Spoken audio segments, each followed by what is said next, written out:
Welcome, everyone. You're listening to Risky Behavior, where no subject is off limits. Sit back, tune in, and enjoy a beverage with us as we explore controversial issues and answer your health and wellness related concerns, ranging from nutrition and exercise to sex and prescription drugs. I'm here with co-host Dr. Shetha Chakraborty, who's a national media risk expert, as seen on CNN, the BBC, Fox News, and more. But don't just think this hour is all science as usual. After 4 seasons as a regular guest and food scientist on the Dr. Oz show, Dr. Taylor Wallace, who the Huffington Post calls the nation's premier food and nutrition guru, will help me loosen lips and spill tea with special guests that you won't want to miss. So, like most of you all around here, we're quarantined and we don't have a studio. So we're coming to you on Instagram Live. We're trying this out for the first time. And Shetha has been talking a lot about coronavirus this week. She was just on NBC. She's going back on tomorrow. You've been on Global China Network. You've been just about on every radio station that I've seen, girl. Like, you've been busy. All I'm trying to do is like insert a little bit of sanity and science into this narrative that has been plaguing the world for the last couple of weeks. We make it seem like this is so set in stone and that what we're doing in terms of social distancing is accurate and evidence-based and universally should be applied. I'm here to tell you that that's not exactly accurate. Not that you shouldn't socially distance. Don't use us as an example, but don't believe with the confidence that is definitely the way to be. Okay, well, I'm really excited to talk to you about this because I am one of those like food science, nutrition consumers. I don't know shit about this. So like, I'm interested because like, I've been in the house for 6 days. Like I literally have, like, I came in on Saturday night and I left to come over here to film this show today. And so I haven't even been outside of my door to take my trash out because like of everything that you're seeing on TV, like what the hell? Right. And then I kind of want to say the same thing, but also I'm doing a lot of TV, so I don't want to turn people off to seeing me and hearing what I have to say. But ultimately, the guidelines from the CDC aren't that you need to stay home for because of no reason unless you have symptoms, right? So if you are, whether you know you have COVID-19 or not, if you aren't exhibiting symptoms, there's nothing federally saying that you need to stay home. It's the kind of thing that's just not funny in these days and times. But no, really, guys, like there's nothing that says you don't. Now at the state level and local level, they're taking even more extreme precautions than what we're getting from the federal government. And I'm not saying don't adhere. We need people to comply because that's the only way we're going to see any benefit. If there's any benefit to this, the only way we're going to see it is if people comply. So comply. Okay, so people like you and me, like we're not high risk. I haven't been socializing all week.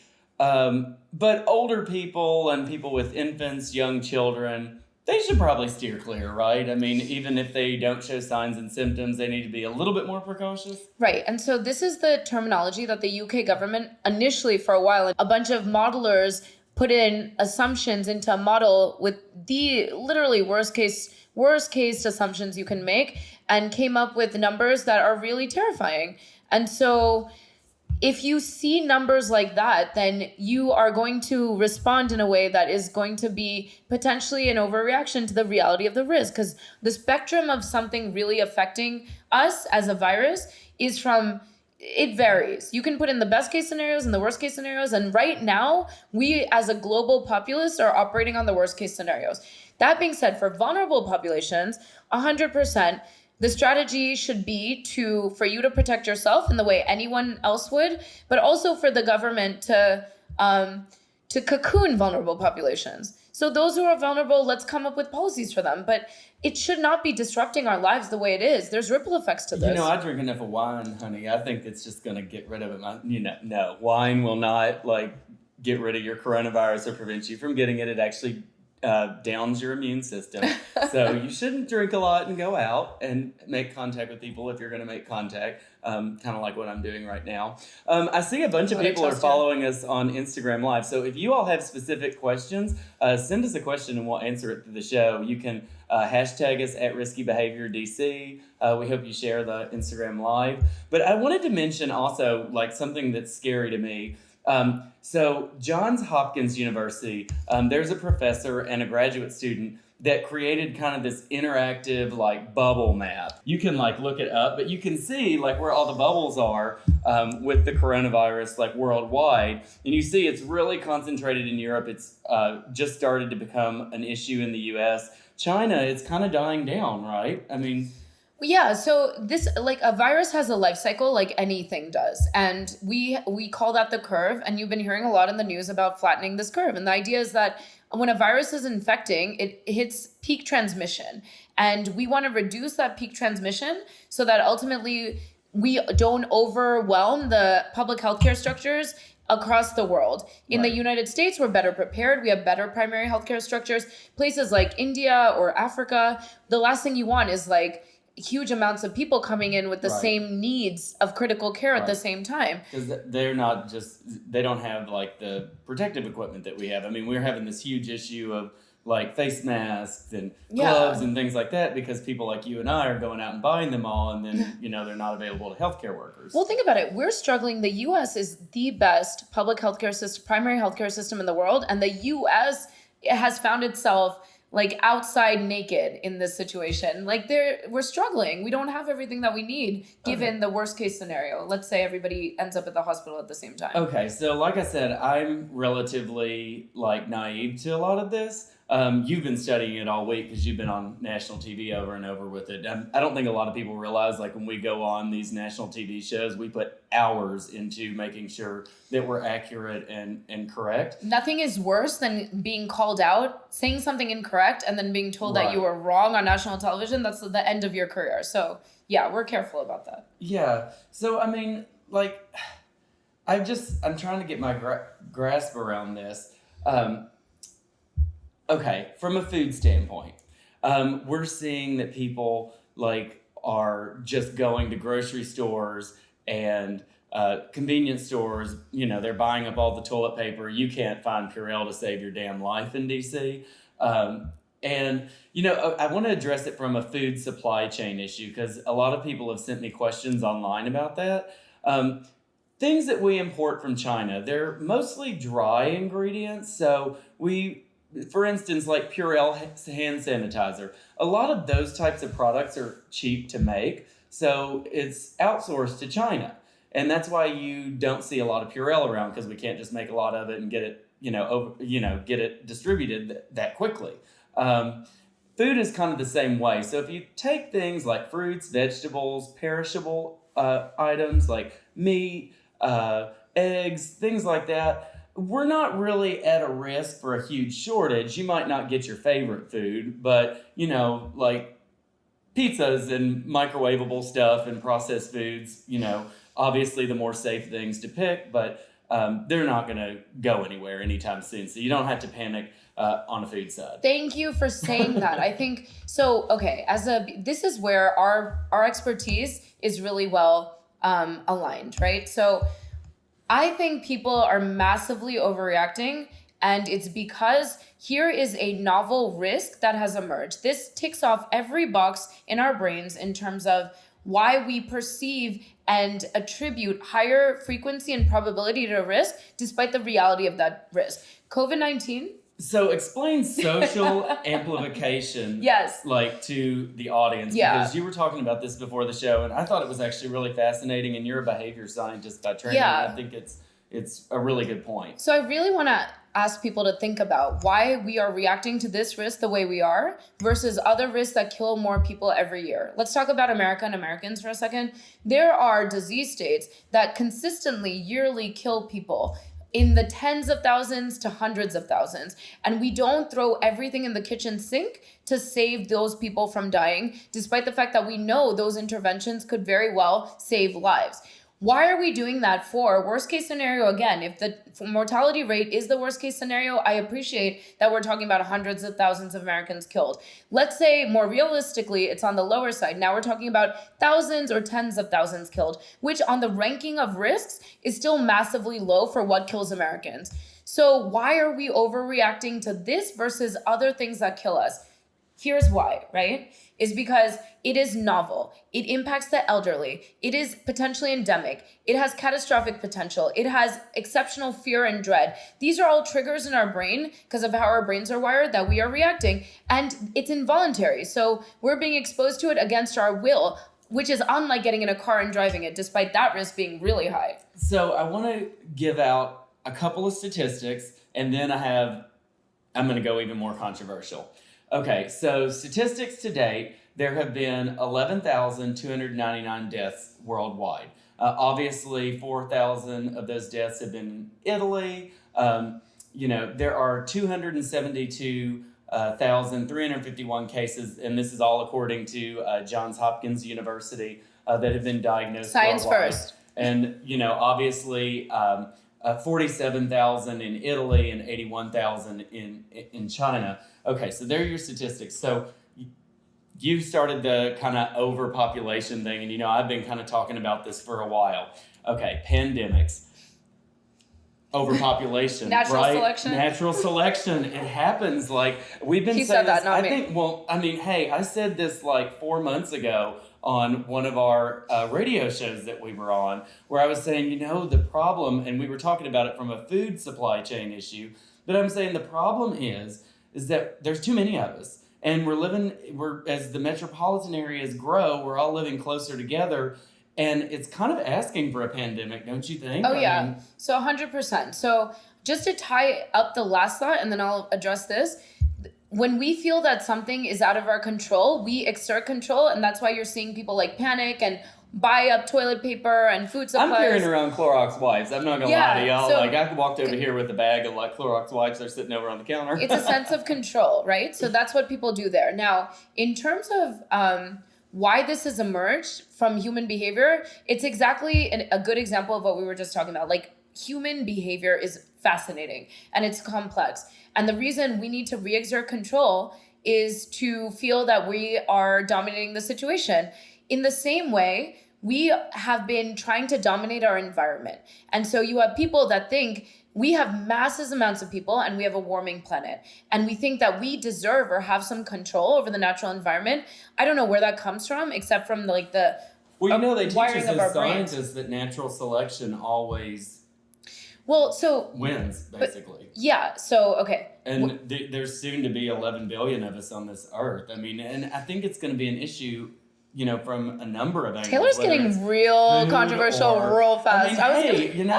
It's true. I mean, eventually we're just going to have to tackle the real issue. It's like not... This is what's it's 5 days of AOC's Well, it's not AOC's cows farting all the time, which they don't really fart methane gas, they burp. But, that's not really the issue at hand. It's that there's so many of us and we all have a protein requirement, and it's going to get worse and worse and worse. And technology is going to take us a lot of places, I think. But, overpopulation is an issue. Okay, so I agree with that. How do we prevent this from happening again? I mean, we don't in that sense unless we learn from... So we haven't learned from swine flu or SARS or Ebola. Everything that we were talking about post those diseases, we're still talking about now, which means it's really sad that we haven't figured this out. Here's what's interesting. We have too many people on the planet. We have certain parts of the world that have more animals that uniquely have viruses in them rather than other parts of the world. Bats exist everywhere, but the particular type of bat that has the virus in their microbiome in Southeast Asia is an interaction with that bat is what's resulted in this virus getting out, right? We know that to be true. And it's wildlife trade and it's food habits. It's interacting with these animals for the purpose of consuming them or using them for other things. So we have to realize that not everywhere is equal in terms of ecosystems, but we know that there is an increased population issue across the world. When you have too many people in differing ecosystems interacting with these animals, we're creating breeding grounds for these viruses to emerge and to persist. That's what's happened here. Okay, we've got a few questions coming in from the audience. The first one, Jeff asked, is this a seasonal thing? And I'm worried about this too, because I have a 1,200 person clinical study in Guatemala that just got delayed almost indefinitely because food prices have gone up and you can't randomize families to food, no food. That's unethical. And it's just become a mess in Guatemala. Is this a seasonal thing? Like, how long is this going to last? When is this going to be over? So the coronavirus is a different class of virus from influenza, and influenza is seasonal. And we do expect to see an uptick in the colder months, and it disappears a bit in the warmer months. And we think that has to do with human interaction. So people are less likely to be confined in areas where transmission happens easier. In the case of coronavirus, we don't know. And there's a possibility that it's going to be similar to influenza, but there's also a possibility, quite frankly, that it just becomes endemic and it stays with us. And think about examples of that. We now have HIV/AIDS that just exists with us. We didn't get rid of it. We got a handle on it, but it is something that just we coexist with. This most likely is going down the track of a virus that we learn to live with and that we keep at bay through vaccines and decreasing the susceptibility of the population. Okay, so other questions. We've got a lot of questions coming in. I'm trying to write them down like as you answer them because you're more informed about this than I am. And I'm not a medical doctor. Don't ask me anything specific about I keep getting asked about like, oh, but I have this disease state and that disease state and allergies. And I'm like, honey, the only thing I can answer is I also have allergies and it sucks. Sneezing is not a symptom or a sign of COVID-19. I promise you. So the boy Formidable just asked, has COVID-19 slowed anthropogenic factors, climate warming at all? Yeah, so ultimately, there's two things here, is how is climate change and infectious disease related in terms of like how they relate to each other. And then also, if we've just turned off the world kind of a little bit like we've done, has that slowed climate change and the speed in which we've been consuming? We don't know yet. Let me start with the latter. We don't know yet. We're going to see whether or not the reduction in travel and consumption and all of it actually is offset also because a lot more people are demanding delivery. Not flying, yeah. People aren't flying, but there's a lot of delivery that's that's true. Yeah. So we don't. And the lights are on all day at my house because like I'm working all day. Yeah. Or so watching TV. We don't know that yet. I think it probably will have a positive net benefit on global consumption and ultimately carbon emissions that come from energy consumption, right? So I think we will see that, and that'll be really interesting. It's like a global reset almost. This is like going to allow us to rethink how much we consume or need to consume, and then what that means for how we think about living more normally on a planet that's warmer and resource strained, you know? Right. So I think that's interesting. In terms of climate change causing this type of infectious disease, there's a relationship between the planet warming and increased disease outbreaks.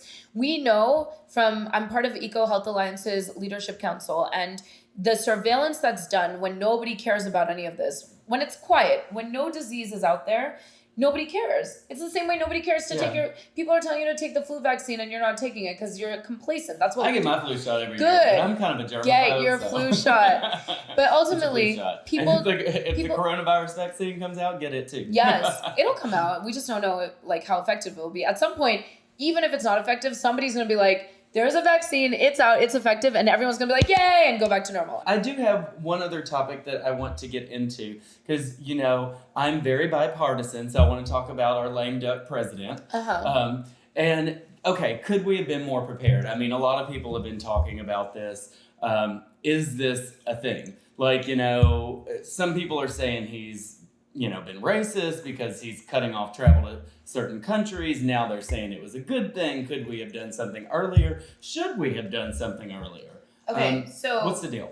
Okay, so firstly, people are working full-time, unacknowledged, on the grounds in Senegal, in Cameroon, in China, like provinces we've never heard of. I know most of us have just heard of Wuhan, but there's other places. Oh, hi, Fair. There's places we've never heard of that we have epidemiologists who are going into bat caves, like the real life freaking we got Ecuador joining us here, by the way. Hi.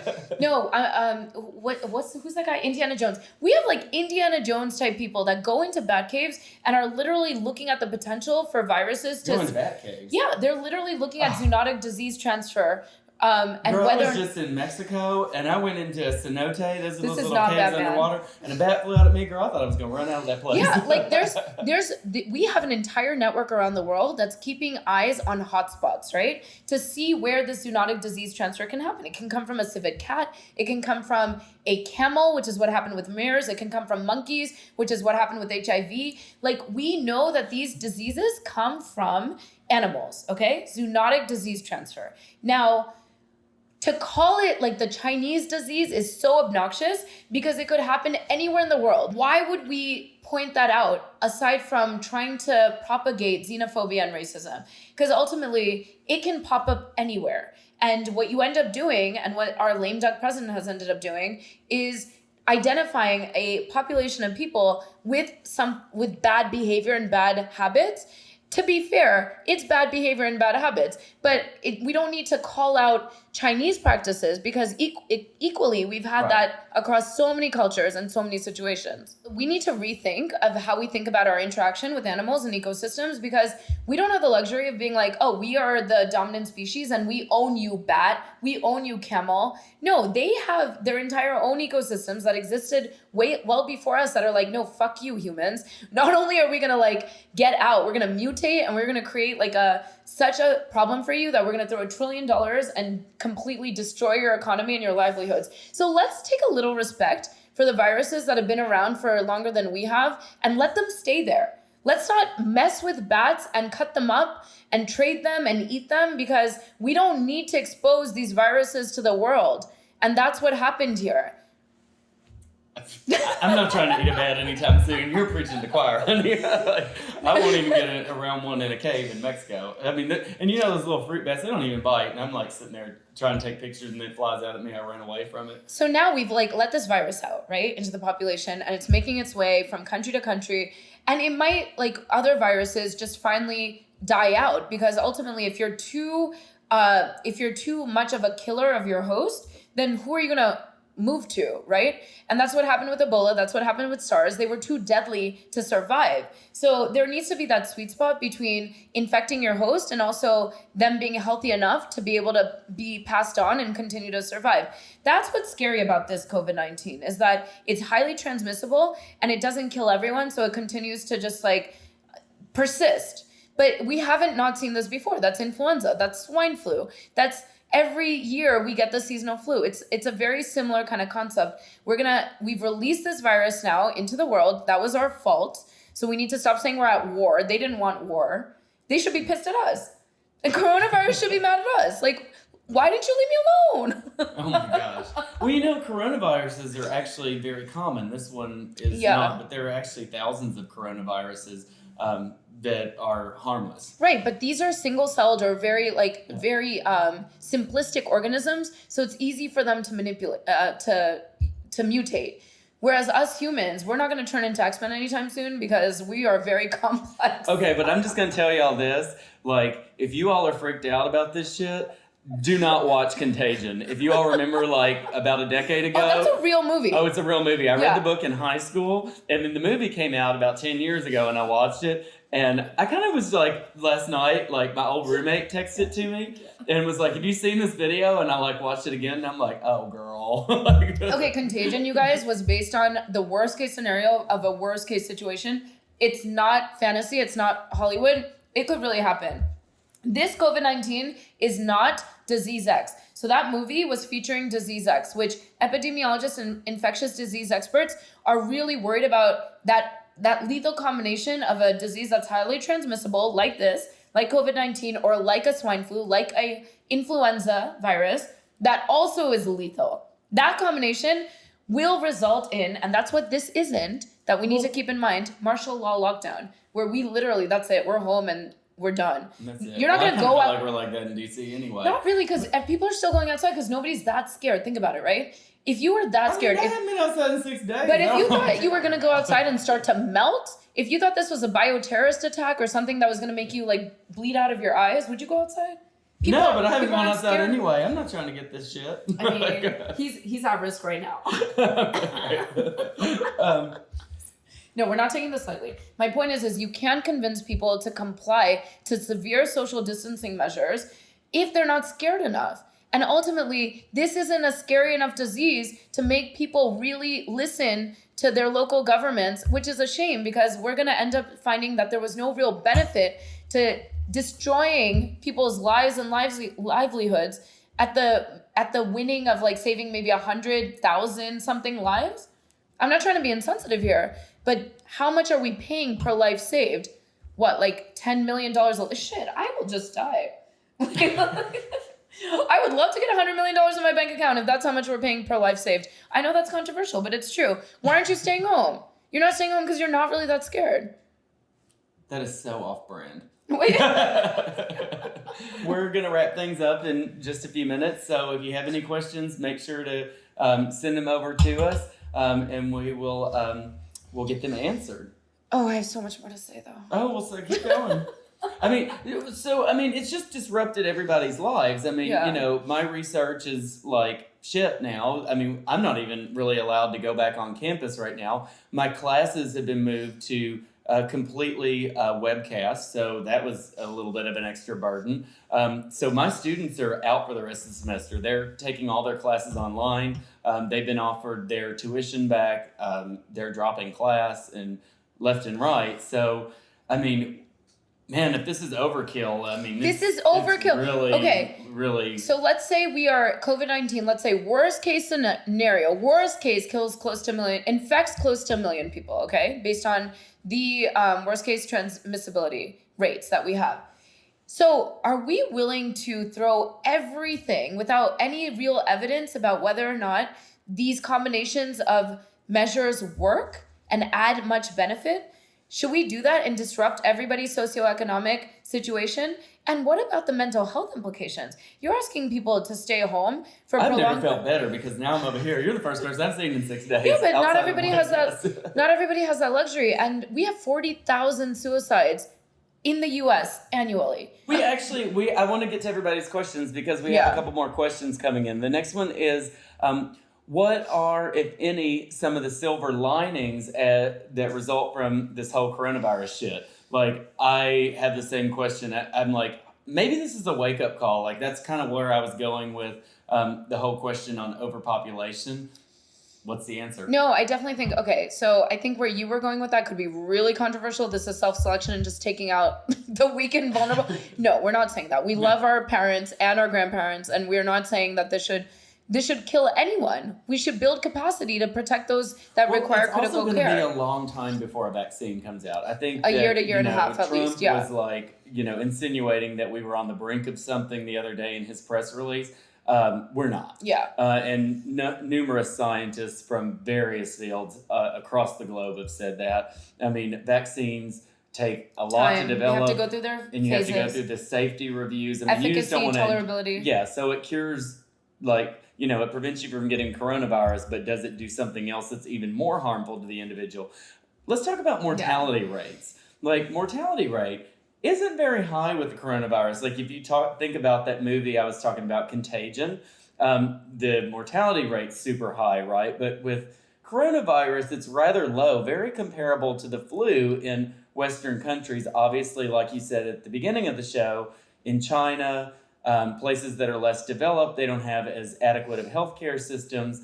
And so let's end this with mortality rates and talk about mortality rates. Yeah, so let's end it with that. So I think the mortality rate will go down as we test, and that's been the biggest shit show, is rolling out the diagnostics that we need, because that information is power and it gives us some insight and some light into what to do and how to handle it. So we have no idea. We're just shooting in the dark and we're throwing everything in the kitchen sink into solving this problem.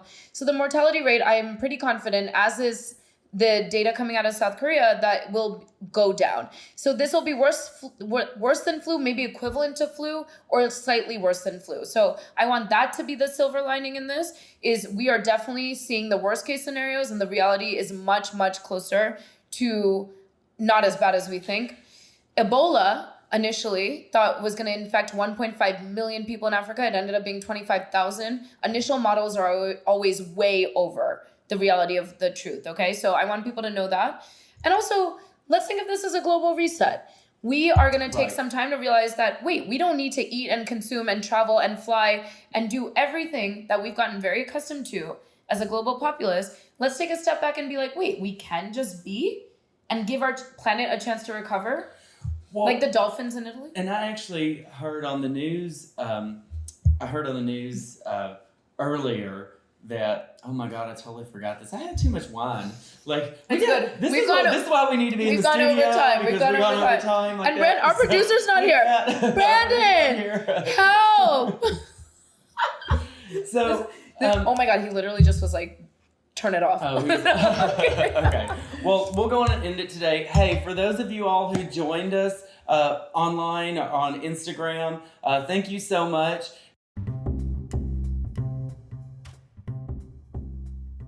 That's a wrap for today. Have ideas for the show? Tweet us at Dr. Taylor Wallace. That's DrTaylorWallace. And me at ShutTheC. That is SWETAC. Thank you for tuning in to Risky Behavior.